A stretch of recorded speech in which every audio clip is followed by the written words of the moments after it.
500 రోజుల్లో మళ్ళీ కేసీఆర్ ప్రభుత్వం హైడ్రా బాధితులందరికీ అండగా ఉంటాం. 10 ఏళ్ళలో ఏ ఒక్కరికి మేము అన్యాయం చేయలేదు. అబ్బా బాబా, ఏ ఒక్కరికి అన్యాయం చేయలేదా? వామ్మో వామ్మో వామ్మో, ఏం మాట్లాడుతున్నారు నాయన, ఏం మాట్లాడుతున్నారు? 2 ఏళ్ళలో కూల్చేయడం తప్ప చేసింది ఏమీ లేదని కామెంట్. హైడ్రా కూల్చేతులపై తెలంగాణలో ఎగ్జిబిషన్ అంటూ చూస్తాను. సో నేను ఏమంటా ఉన్నానంటే, కేటీఆర్ సరే వాళ్ళ పైన నువ్వు చాలా సానుభూతి చూపిస్తున్నావు కదా, గత 10 ఏళ్లలో లక్షల కోట్ల రూపాయలు సంపాదించినావు కదా, అవన్నీ పక్కన పెట్టినాకప్పటికి కూడా ఈ రాజ్ పుష్పలో కానీ లేకపోతే మై హోమ్లో కానీ లేకపోతే పెద్ద పెద్ద కన్స్ట్రక్షన్ సంస్థలు ఉన్నాయి కదా, హై రైజ్ బిల్డింగ్స్ ఉన్నాయి కదా. ఇప్పుడు వంశీరామ్ బిల్డర్స్ ఉంది కదా, ఇక్కడ కానాపేటలో కడుతున్నట్టు వంశీరామ్ బిల్డర్స్ ఉంది కదా, వీటిలన్నిట్లలో కూడా నీకు లక్షల ఎస్ఎఫ్టీలకు సంబంధించినటువంటి ఆ స్పేస్ అంతా ఉంది కదా, వాటిని అమ్ముకోవచ్చు కదా నువ్వు కూడా. అవి అంతా ఎట్లా, అదంతా వేరే దందా అనుకోండి. ఇప్పుడు ఆ బాధితులు నీ దగ్గరికి వచ్చారు కదా, ఆ బాధితులందరూ కూడా నీ దగ్గర లక్షల ఎస్ఎఫ్టీల సంబంధించిన స్పేస్ ఉంది కదా హై రైజ్ బిల్డింగ్లలో, దయచేసి వాటిని 1200 ఎస్ఎఫ్టీలో లేకపోతే 1500 ఎస్ఎఫ్టీలో ఒక్కొక్క బాధితుడికి రాసిస్తావా? ఉంది కదా, స్పేస్ ఉంది నీ దగ్గర 100% మాకు తెలుసు. హై రైజ్ బిల్డింగ్స్లలో పర్మిషన్లు ఇచ్చినందుకు కొన్ని లక్షల ఎస్ఎఫ్టీల స్పేస్ని ఈయన బినాయిల పేరు ఉంటుంది. దాన్ని ఏం చేస్తారంటే ఎన్ఆర్ఐలతో అమ్మిచ్చేసి ఆ డబ్బులు అక్కడ క్యాష్ చేస్తారు అన్నట్టు. ఇదంతా ఒక మాఫియా హవాలా దందా నడుస్తూ ఉంటుంది వీళ్ళందరూ కూడా.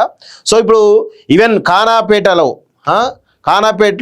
ఇక్కడ ఉంటాయి కదా, నానక్రాంగుట్ట దగ్గర వంశీరామ్ బిల్డర్స్ పెద్ద ఎత్తున కడతా ఉన్నాడు, చెరువు పక్కనే కడతా ఉన్నాడు కదా. సో దానిలో ఆల్రెడీ రేవంత్ రెడ్డిది ఉంది, ఇటు కేటీఆర్ కూడా ఉంది, అందులో లక్ష ఎస్ఎఫ్టీలకు సంబంధించినది. సో ఆ లక్ష ఎస్ఎఫ్టీలు అదొక్కటే కాదు, అలాంటివి చాలా ఉన్నాయి. సో వాటన్నిటి కూడా 1200 గదాలు 1500 గదాలు చేసేసి ఆ బాధితులకు ఇచ్చేటువంటి దమ్ము ఉందా? ఆ చిత్తశుద్ధి ఉందా నీకు? చెప్పు, ఏం మాట్లాడుతున్నావు? నీకు నిజంగా వాళ్ళపైన ప్రేమ ఉంటే నీ ఆస్తులని వాళ్ళకి చేయి. లక్షల కోట్ల ఆస్తులు సంపాదించారు కదా, ఒక 1000 కోట్లు ఇస్తే వాళ్ళు బాగుపడతారు కదా, చేయి మరి అది. లక్షల కోట్లు 1000 పోతే ఏమైతే 99,000 కోట్లు ఉంటాయి కదా, చేయి మరి అది. భూములు ఉన్నాయి, 1000 ఎకరాల భూములు ఉన్నాయి. ఒక 5-6 ఎకరాలు వాళ్ళ కోసం కట్టి హై రైజ్ బిల్డింగ్ కట్టిద్దాం, లేకపోతే భూమి ఇచ్చేసి వాళ్ళే కట్టుకుంటారు. అది అవుతుంది దానితోటి చేస్తావా? ఎందుకే పనికిమాలిన ముచ్చట్లు మాట్లాడుతూ ఉంటావు? పనికిమాలిన ముచ్చట్లు మాట్లాడుకుంటా. బీఆర్ఎస్కు కవిత ఫియర్ వాస్తవమే.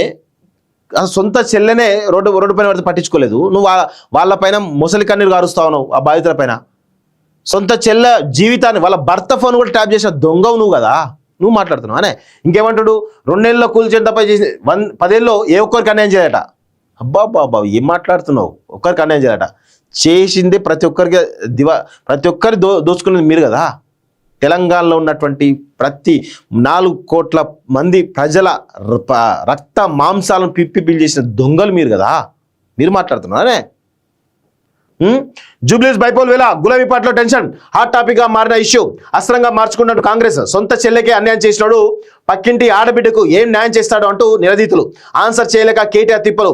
భవిష్యత్తులోను బీఆర్ఎస్ కు కవిత ఇష్యూతో సమస్య అంటున్న పొలిటికల్ సర్కిల్స్ అంటూ చూస్తారు. 100% బీఆర్ఎస్ కు గుదిబండ కవిత, 100% అవసరం.